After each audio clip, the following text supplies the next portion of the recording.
আমাদের ভারতবর্ষ একটা আশ্চর্য দেশ পৃথিবীর মধ্যে, খুব গর্বের দেশ আমাদের। চোরে চোরে ঠাসাঠাসি আমাদের দেশ, কিন্তু মহাপুরুষে মহাপুরুষে পরিপূর্ণ। অন্যান্য দেশে গেলেও চোর পাবেন, চোর নেই এমন দেশ হয়তো পৃথিবীতে নেই। দু একটা ধরা পড়ে, দু একটা ধরা পড়ে না। অন্যান্য দেশের চোরেরা হয়তো অনেক রকমের ফিকির ফন্দি বার করেছে ধরা যাতে না পড়ে সেই জন্য, কিন্তু আমাদের দেশে চোর যেমন ঘরে ঘরে আছে, তেমনি মহাপুরুষও আমাদের দেশে ঘরে ঘরে আছে। আশ্চর্যের বিষয় কি জানেন? পৃথিবীর যদি গুরু বলে কোনো দেশ থাকে সেটা ভারতবর্ষ। জ্ঞান দেবার মতন জ্ঞান সবার থাকে না। কেউ কেউ এত জ্ঞান দিতে থাকে যে তার যদি একটুখানি খবর নিতে যান, যদি একটু পরীক্ষা করতে যান, তাকে দেখবেন ভাঁড়ে মা ভবানী। হয়তো ভালো করে বইপত্র পড়াশোনাই করেনি জীবনে, অথচ আসরে দাঁড়িয়ে লম্বা চওড়া এমন ভাষণ দিচ্ছে মনে হচ্ছে যেন কত বড় মহাপুরুষ সরাসরি গোলক থেকে যেন নেমে এসেছে। কিন্তু যদি তার একবার পরীক্ষা নিতে চান আপনি, মনে হবে এক থাবড় দিয়ে বসিয়ে দিই মাটিতে। ভেতরে জ্ঞান নেই, অথচ মুখে জ্ঞানের বুলিয়া ওড়াচ্ছে, এইরকম সংখ্যাটাই বেশি। কিন্তু আমাদের ভারতবর্ষ বড় গর্বের দেশ, কারণ এখানে যারা জন্মেছেন বড় বড় মহাপুরুষ, তারা জ্ঞান নিয়ে জন্মেছেন।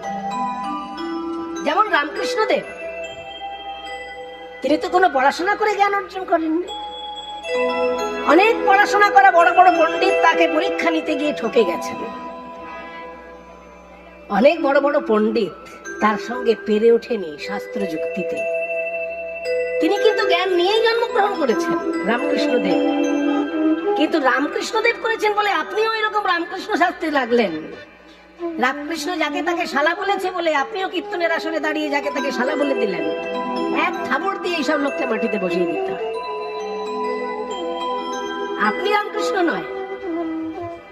রামকৃষ্ণ জ্ঞান মাতৃগর্ভে জন্মগ্রহণ করে এসেছেন, যেমন সুখদেব গোস্বামী মায়ের গর্ভে জন্মগ্রহণ করেছেন, তখনই তিনি জ্ঞান অর্জন করেছেন।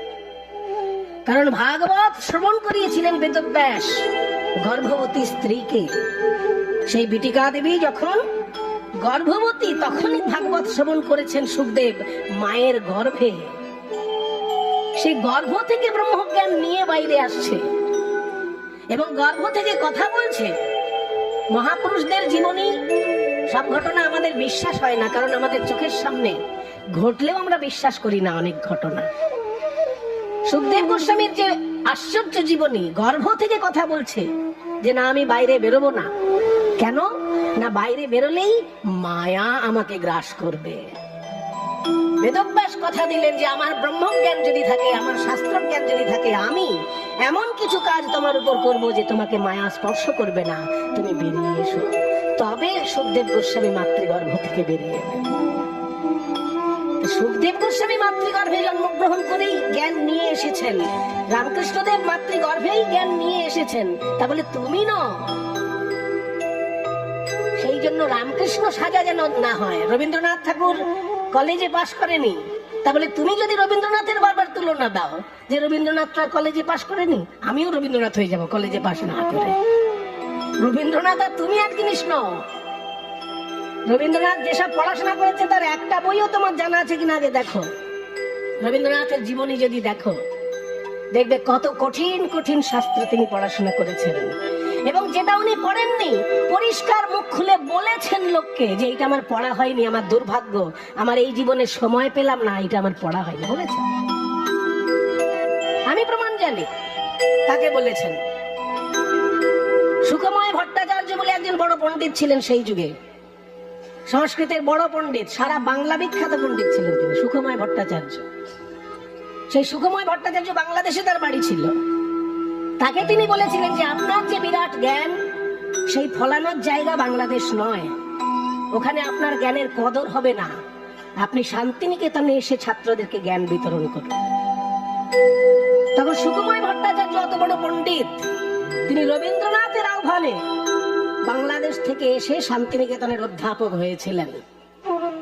তখন রবীন্দ্রনাথ বলেছিলেন যে আমার একটু পড়াশোনার, আমার যে লেখালেখিগুলো করেছি সেগুলো নিয়ে আপনি একটুখানি সমালোচনা করুন। সুকুমার ভট্টাচার্য বলেছিল, আমি যদি আপনার সমালোচনা করতে বসি, আমি কিন্তু আপনার যেগুলো ভুল হয়েছে সেগুলোও বলবো। বলে সেটাও বলবেন, তবু আপনি করুন, কারণ পণ্ডিতের সমালোচনাটা একটা বড় মূল্যবান সমালোচনা। সুকুমার ভট্টাচার্যকে বলেছিলেন রবীন্দ্রনাথ যে আমার খুব ইচ্ছা ছিল বেদব্যাসের মহাভারতটা আমি সম্পূর্ণ পড়ব, কিন্তু আমার জীবনে সময় হয়ে ওঠেনি। আমরা যে মহাভারত পড়ি বাংলায় লেখা, সেটা কাশিদাসের মহাভারত। কাশিরাম দাসের লেখা মহাভারত বাংলায় কবিতা আকারে লেখা, তাই না? মহাভারতের কথা অমৃত সমান, কাশিরাম দাস কহে শুনে পুণ্যবান। তাহলে এই যেটা আমরা পড়ি, এটা কাশিরাম দাসের লেখা বাংলায় মহাভারত। আর বেদব্যাস যেটা লিখেছিলেন সেটা সংস্কৃত ভাষায় লেখা, এবং তার শ্লোক সংখ্যা হচ্ছে 1,00,000। শ্রীমদ্ ভগবত গীতায় মাত্র 700টা শ্লোক আছে, তাই কজন পড়ে বলুন আপনি? যারা প্রচন্ড ভক্ত প্রকৃতির মানুষ তারা পড়ে, কিন্তু যারা অতি সাধারণ গোছের লোক তারা গীতাটা সম্পূর্ণ পড়েছে কেউ? হ্যাঁ, পুজো করে, বাড়িতে ঠাকুরের তাকে রেখে রোজ ধূপকাঠি দেখায়, কিন্তু একবার খুলে দেখে না ভগবান কি কি বাণী বলেছেন আমাদের জন্য। পড়া তো উচিত। এত কিছু পড়েছেন, এত খবরের কাগজ পড়ে জীবনের সময় নষ্ট করেছেন, একবার গীতাটা জীবনে পড়ে নিতে পারেন না? আপনি একবার খবর নিন, শুধু খবরের কাগজ কত পড়েছেন জীবনে। তাহলে খবরের কাগজ যখন আপনি এত পড়েছেন, জীবনে একটা বার অন্তত শ্রীমদ্ ভগবত গীতা প্রথম থেকে শেষ অবধি পড়ুন। তবে হ্যাঁ, 80% বুঝতে পারবেন না, এটাও বলে দিচ্ছি সন্দেহ করে। 80% বিষয়বস্তু আপনার বোঝার ক্ষমতা নেই, আর আমি বলবো আপনার বোঝার দরকারও নেই। কারণ যা জিনিস আমরা পড়ি সব আমাদের বোঝার দরকার হয় না। গীতা এমন একটি গ্রন্থ যেখানে ক্লাস 2 এর ছাত্রের জন্য কিছু কথা আছে, আবার পিএইচডি পাস করে বুঝতে পারবে না এমন ছাত্রের জন্য কথা আছে। গীতা এমন একটা শাস্ত্র যেখানে পিএইচডি পাস করেও, এমএ পাস করেও বোঝা যাবে না এমন বিষয় আছে সেখানে। বেদান্ত দর্শনের যদি সূক্ষ্মাতি সূক্ষ্ম দিকগুলো যদি দেখেন, যোগ দর্শনের সূক্ষ্মাতি সূক্ষ্ম দিকগুলো যদি দেখেন, আপনি যোগ সাধনা না করলে যোগ দর্শনের কি বুঝবেন? যোগ সাধনাটা করুন, তবে গীতার সঙ্গে মিলান নিজেকে। তাহলে যোগ সাধনার কিছুই করলেন না, আর গীতার যোগ দর্শনের অধ্যায় পড়ে একদম বুঝে যাবেন সব। সেই জন্য পিএইচডি পাস করলেও গীতা বোঝা যাবে না এমন কঠিন বিষয় সেখানে আছে। আবার ক্লাস 2 পাস করেছে, সেও দেখা যাচ্ছে একটা লাইন পড়ে বুঝে গেল, সেরকম জিনিস আছে। যেমন যদা যদা হি ধর্মস্য গ্লানির্ভবতি ভারত অভ্যুত্থানম ধর্মস্য তদাত্মানস্যম পরিত্রাণায় সাধুনাং বিনাশায় চ দুষ্কৃতাং ধর্ম সংস্থাপনার্থায় সম্ভবামি যুগে যুগে। এটা বুঝতে কার অসুবিধা আছে? কোন সাধারণ লোকের বুঝতে অসুবিধা নেই। যে জীবনে স্কুল যায়নি সেও এটার মানে বুঝতে পারবে যদি কারো কাছে শুনে নেয় একবার। কাজে যে একেবারে সাধারণ গোছের লোক তার জন্য যেমন কিছু আছে, তেমনি যে পিএইচডি পাস করেছে সেও বুঝতে পারবে না এমন কঠিন জিনিসও আছে। কাজে গীতা পড়লেই আপনি সবটা বুঝে যাবেন তা নয়, আর বোঝার দরকারও নেই আপনার, কারণ আপনার জন্য সেগুলো লেখা হয়নি। আপনার থেকে উচ্চ স্তরের সাধক যারা, তাদের জন্য লেখা হয়েছে। আপনি তো সবে সাধনা শুরু করেছেন, মাঝখানেও পৌঁছাননি। উচ্চ স্তরে যারা বিরাজ করছে তাদের জন্য এখানে আছে, যেটা আপনি বুঝতে পারছেন না জানবেন সেটা তাদের জন্য লেখা আছে। কিন্তু পড়াটা আপনার কর্তব্য, কারণ ভগবানের বাণী। ভগবান আমাদের জন্যই কল্যাণ, আমাদের কল্যাণের কথা চিন্তা করে অর্জুনকে বলেছেন। আমাদেরকে চোখের সামনে পাননি, অর্জুনকে চোখের সামনে পেয়েছেন, তাই অর্জুনকে আমাদের লক্ষ্য করে অর্জুনকে উপদেশ দিয়েছেন। কিন্তু মাত্র 700টা শ্লোক, মাত্র 700টা শ্লোক আমাদের পড়া হয় না, আর মূল মহাভারতে রয়েছে 1,00,000 শ্লোক। 1,00,000 শ্লোক মূল মহাভারতে। তাই রবীন্দ্রনাথ দুঃখ প্রকাশ করে বলেছিলেন যে আমার অনেক ইচ্ছা ছিল যে বেদব্যাসের মূল মহাভারতটা আমি একবার পুরোটা পড়ি। উনি এত বই পড়েছেন আমরা চিন্তা করতে পারবো না। রবীন্দ্রনাথ ঠাকুর যে কত পড়াশোনা করেছেন ভাবতে পারবেন না।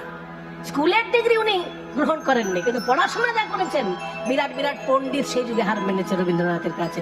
বিশ্ব ব্রহ্মাণ্ডের সব থেকে বড় বিজ্ঞানী তখন আইনস্টাইন, তার সঙ্গে আলোচনায় বসেছেন রবীন্দ্রনাথ। পড়াশোনা না হলে সম্ভব? আইনস্টাইনের সঙ্গে মত বিনিময় করেছেন। আইনস্টাইন যেটা বলছেন রবীন্দ্রনাথ তার সঙ্গে উত্তর দিচ্ছেন। সেই স্তরের যদি জ্ঞান না থাকে তাহলে আইনস্টাইনের সঙ্গে কথা বলবে কি করে রবীন্দ্রনাথ?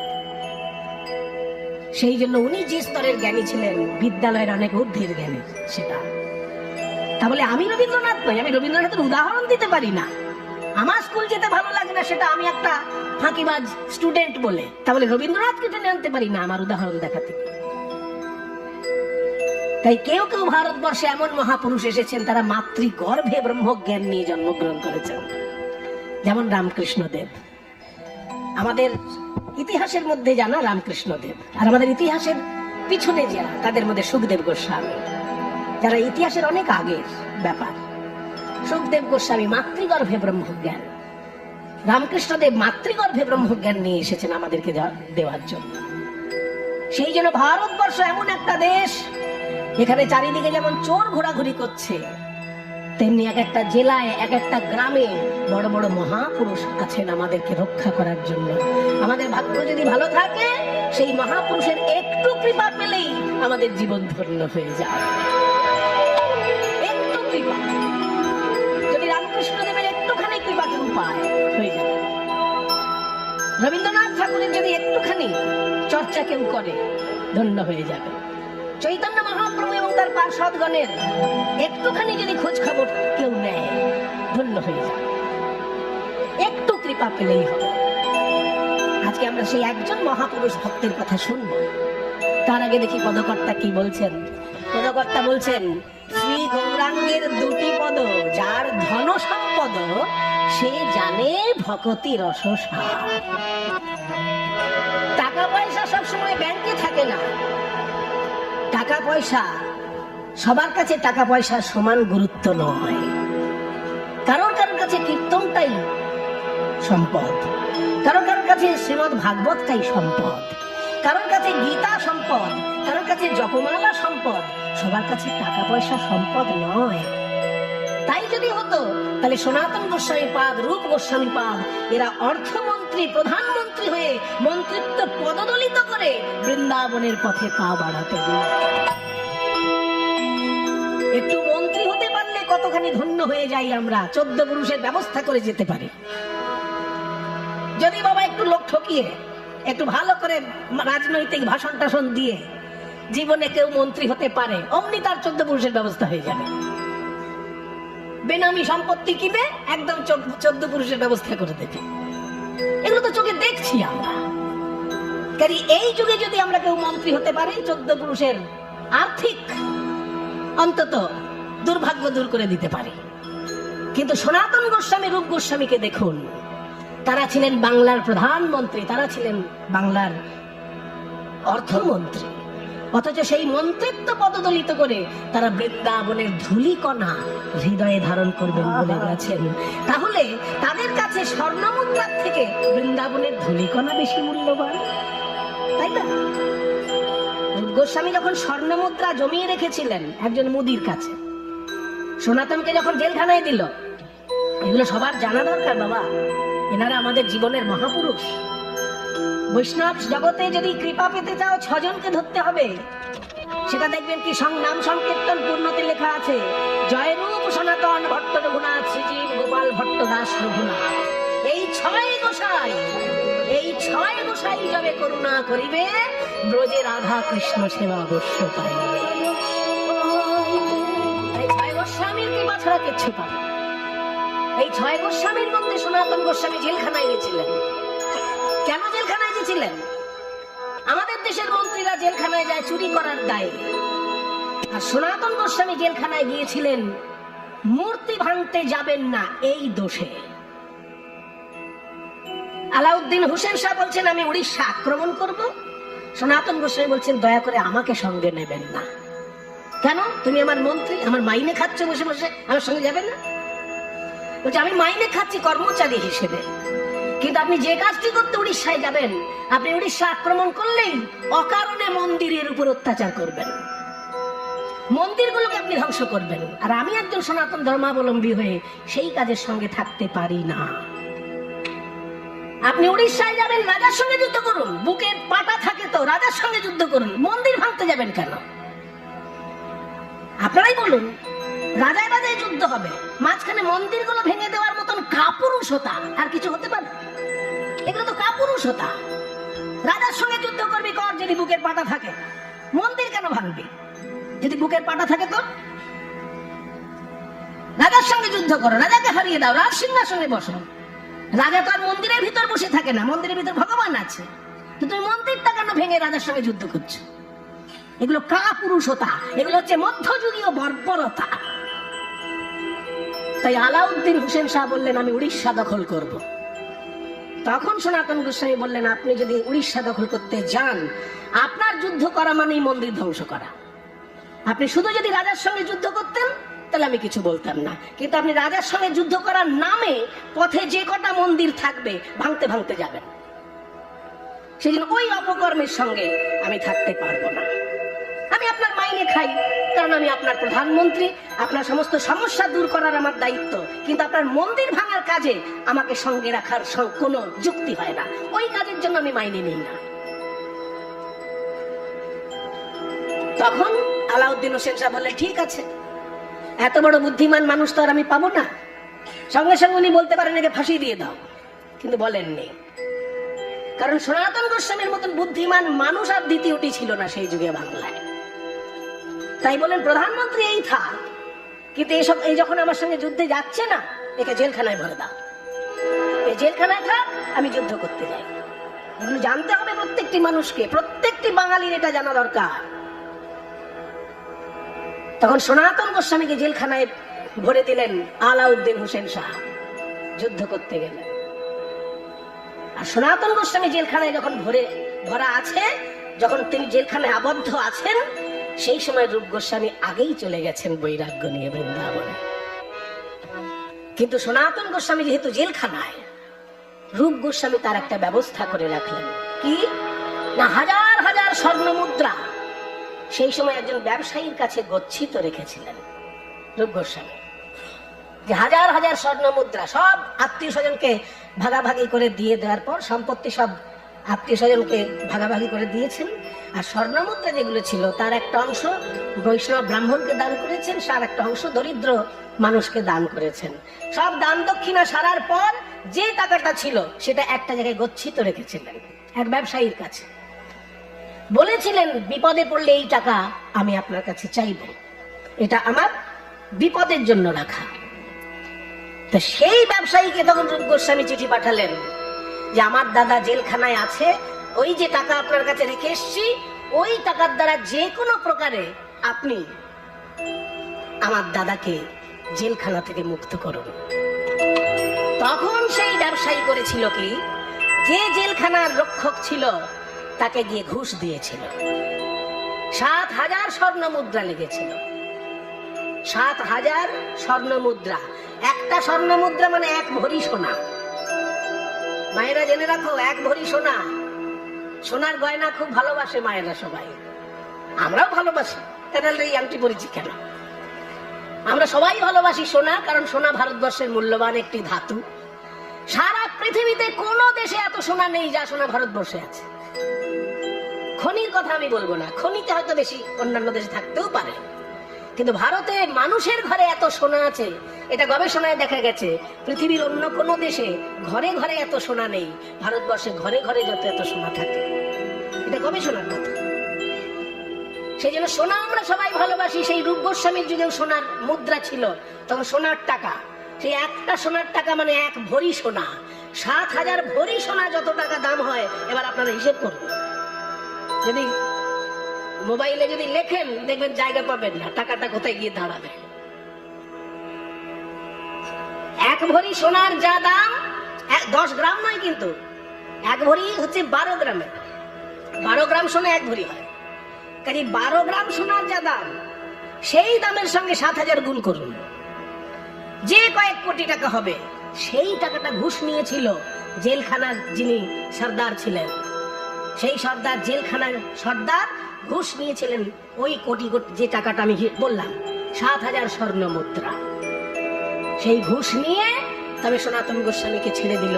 বললো নবাব আসে যদি জিজ্ঞেস করে আমি বলবো উনি মনের দুঃখে স্নান করতে গেছিলেন, গঙ্গায় ডুবে মারা গেছে।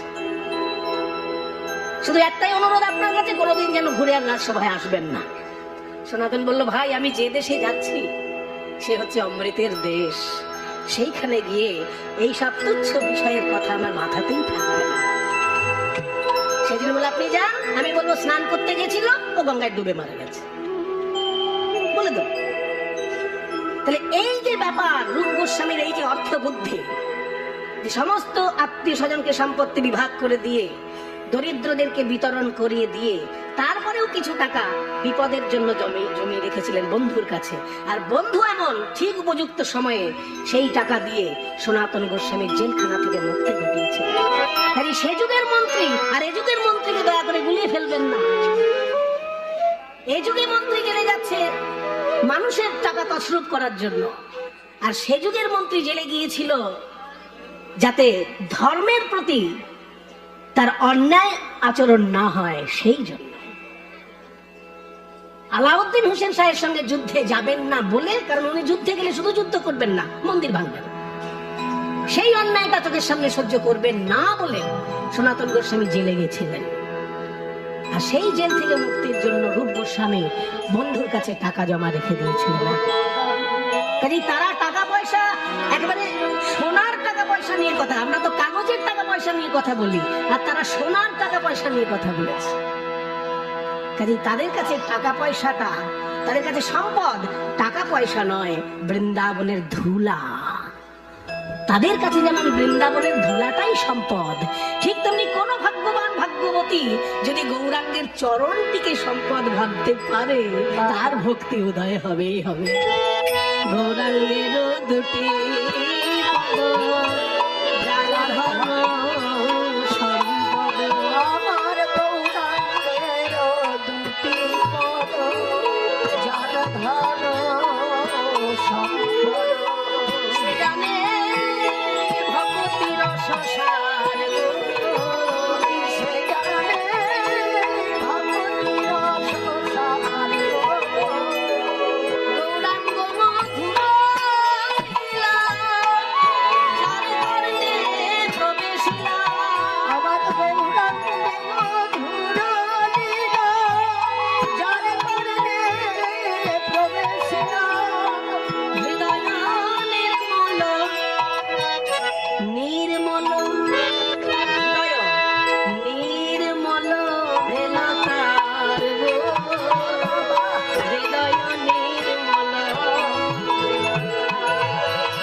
পদাবলী সাহিত্য এক একটা পংক্তিতে এক একটা জ্ঞান দিচ্ছে। প্রথম পংক্তি বলল, টাকা পয়সাকে যারা সম্পদ ভাবে তারা জাগতিক সুখ পেতে পারে কিন্তু ভক্তি পাবে না। গৌর সুন্দরের চরণকে যে সম্পদ ভাবে সে ভক্তি পাবেই পাবে। দ্বিতীয় পংক্তিতে বলল, গৌরাঙ্গের লীলা যদি কেউ শোনে তার মনের অজ্ঞান অন্ধকার দূর হয়ে যাবে। এবার তৃতীয় পংক্তিতে বলছে, গৌরাঙ্গের নাম যদি কেউ মুখে বলে তার কি হবে? তার কি হবে? গৌরাঙ্গ মধুর, যে গৌরাঙ্গের নাম লয়, তার হয় প্রেম উদয়। গৌরাঙ্গের নাম লয়, তার হয় প্রেম উদয়। গৌরাঙ্গের নাম, গৌরাঙ্গের নাম, গৌরাঙ্গের নাম লয়, তার হয় প্রেম উদয়। গৌরাঙ্গের নাম লয়, তার হয় প্রেম উদয়।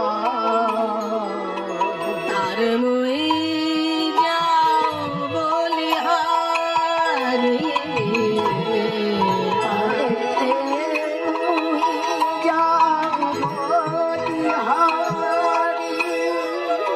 গৌরাঙ্গের নাম যদি কেউ মুখে বলে অমনি তার প্রেম উদয় হবে। গৌরাঙ্গের নামের এমন মহিমা। শব্দের একটা গুণ আছে বাবা, আপনাকে ফট করে যদি একটা গালাগালি দিই আপনার মাথা গরম হয়ে যাবে, কিন্তু আপনাকে যদি আমি ভাই বলে ডাকি, ও ভাই শোনো তো, আর যদি ডাকে এই শালা শোন, কি অবস্থা? ঠিক দুটোর মধ্যে কতখানি পার্থক্য হবে বলো? শব্দের গুণ কেমন দেখুন। যদি কাউকে আমি ডাকি এই ভাই শোনো তো, এটা তার উপর কি এফেক্ট হবে? আর যদি কাউকে এই শালা শোন, তাহলে সেই এসে আমাকে একটা থাপ্পড় দেবেন না? ওই জন্য শব্দের গুণ আছে। এমন একটা শব্দ আমি এক্ষুনি বলবো, সেটা আপনারা উচ্চারণই করতে পারবেন না ভালো করে। দেখো এক্ষুনি মিলিয়ে নিন, আমি বলছি তেঁতুল। কেউ 100 বার বলুন দেখে, 100 বার লাগবে না, 10 বার বলুন দেখে তেঁতুল। শেষের দিকে কি হয় দেখো, তেঁতুল তেঁতুল তেঁতুল তেঁতুল তেঁতুল তেঁতুল তেঁতুল তেঁতুল। তাহলে তেঁতুল বলতে গেলে মুখে জল এসে যাবে কি না? শেষকালে দেখবেন এত জল এসে যাচ্ছে বলতেই পাচ্ছেন না। তাহলে এটা তেঁতুল শব্দের গুণ। তেঁতুলটা যেহেতু টক, সেই জন্য তেঁতুলটা বলার সঙ্গে সঙ্গে আমাদের মুখে টক ভাব জাগছে আর জিভে জল আসছে। ঠিক তেমনি গৌরাঙ্গ মহাপ্রভু যেহেতু প্রেমময়, তার নামটা যদি আমরা একটু মনোযোগ দিয়ে বলি আমাদের হৃদয় প্রেমময় হয়ে যায়। যে গৌরাঙ্গের নাম লয়, তার হয় প্রেম উদয়। গৌরাঙ্গের নাম লয়, তার হয় প্রেম উদয়। তার মই যাও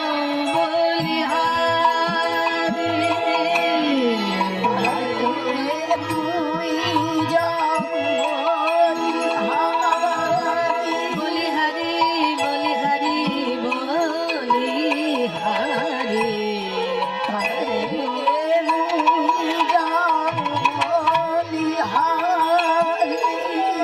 খেয়াল করুন, বলিহারি বলিহারি বলিহারি বলিহারি বলিহারি বলিহারি। যতবার বলি ততবার হারি। গৌরাঙ্গ নামের মহিমা, এই গুণের কথা যত বলি তত হারি। বলিহারি বলিহারি। কিন্তু আবার বলতে এত ভালো লাগে, বারবার বলি বারবার হারি, তবু বলতে ছাড়ি না। তারে মই যাও বলিহারি,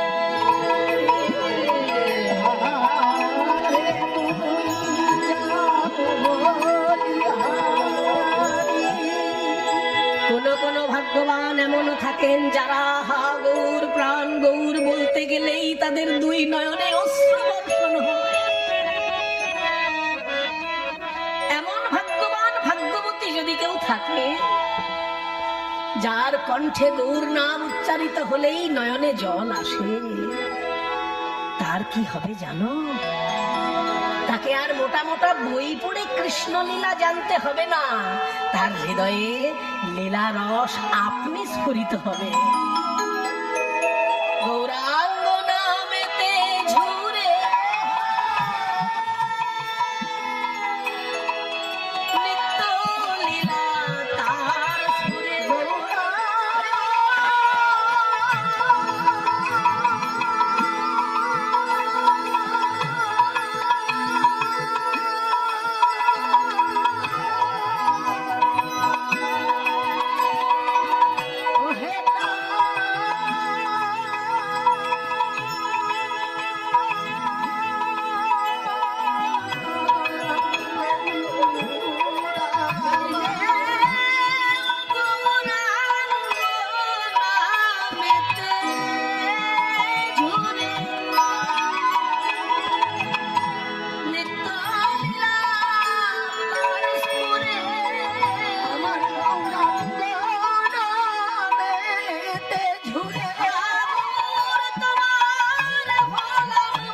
একটা গানের 4টে লাইন গাইলাম এই পর্যন্ত।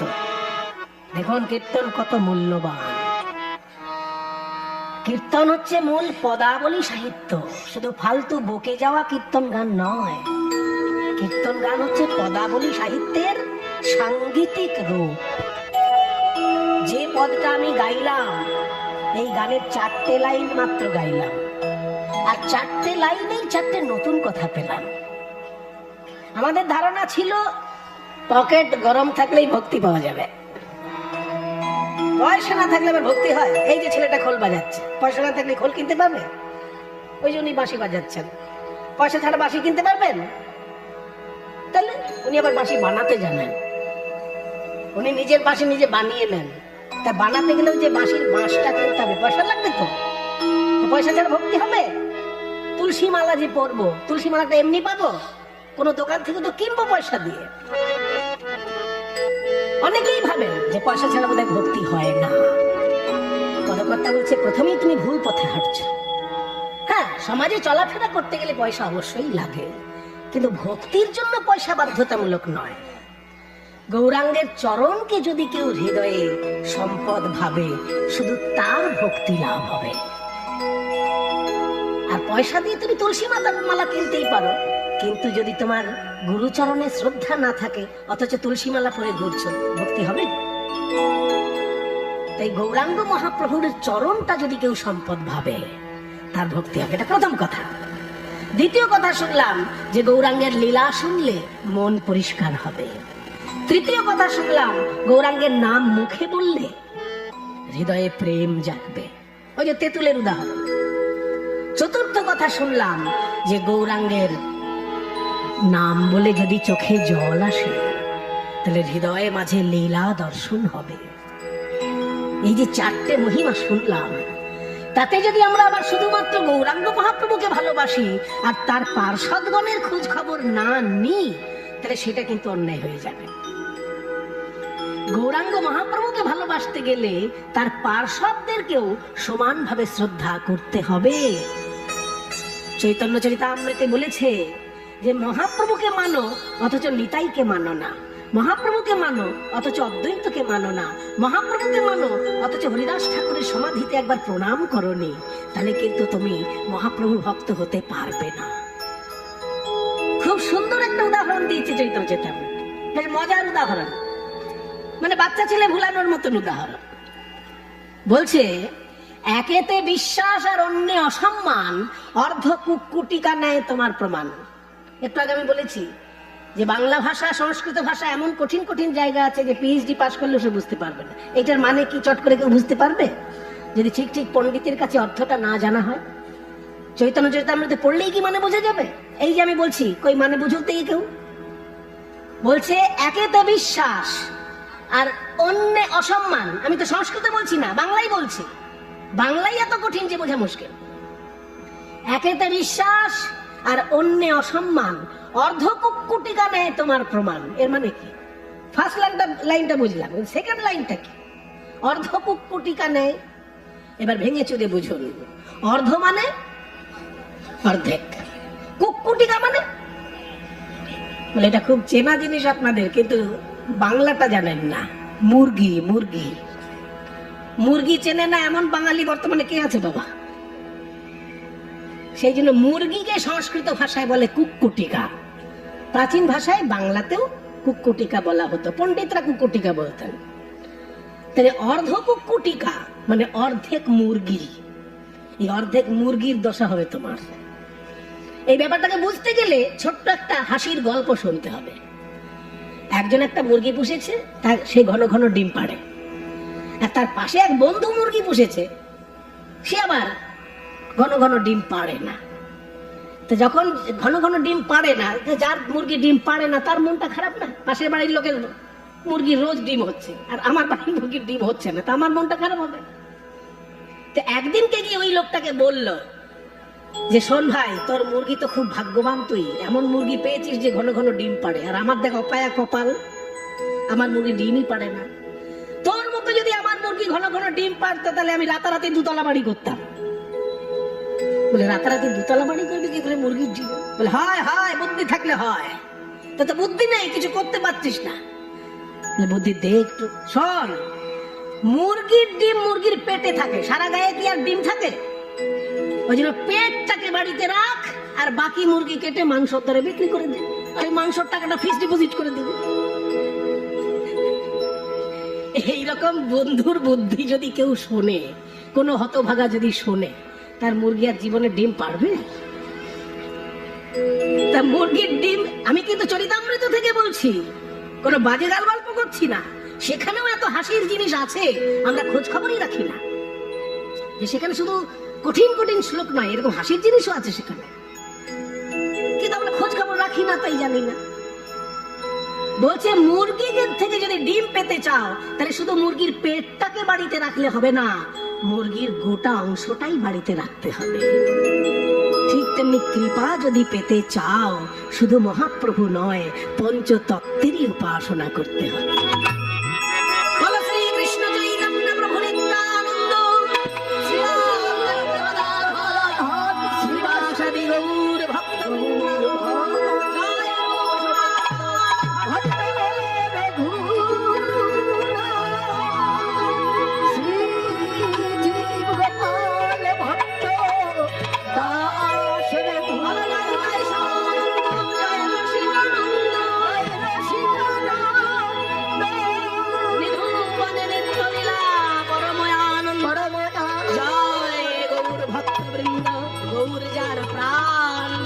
সবে মিলে মরমরে প্রেম ভক্তি।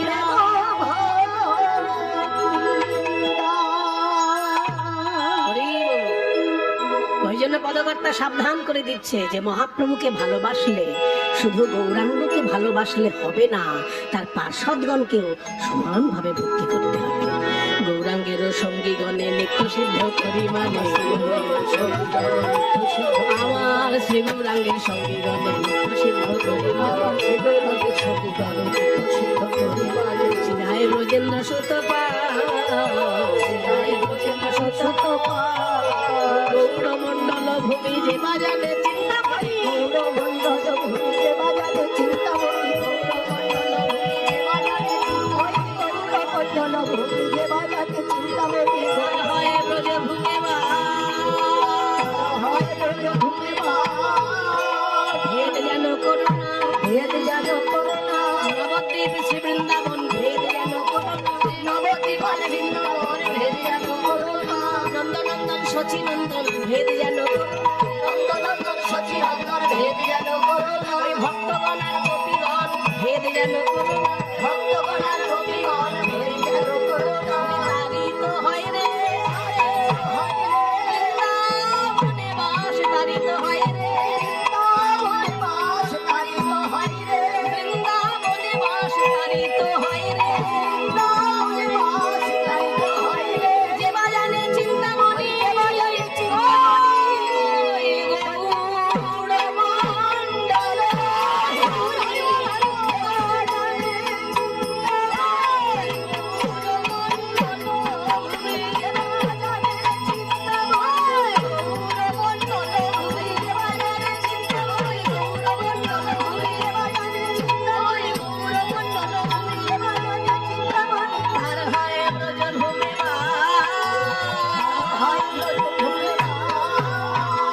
প্রেম রসার নামে সে তরঙ্গে যে ডুবে, সে রাধা মাধব অন্তরঙ্গ, রাধা মাধব অন্তরঙ্গ। যারা গৃহে বা বনেতে থাকে হাগৌরাঙ্গ বলে ডাকে, গৃহে বা বনেতে থাকে হাগৌরাঙ্গ বলে ডাকে। গৃহে বা বনে মানে গৃহে বা বৃন্দাবনে, এখানে বনে মানে কিন্তু জঙ্গলে নয়, গৃহে বা বৃন্দাবনে। যারা গৃহে বা বনেতে থাকে হাগৌরাঙ্গ বলে ডাকে, গৃহে বা বনেতে থাকে হাগৌরাঙ্গ বলে ডাকে। নরোত্তম ঘাসদার নরোত্তম মাগে তার দাস, নরোত্তম মাগে তার নরোত্তম মাগে তার দাস, নরোত্তম মাগে তার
পরিবার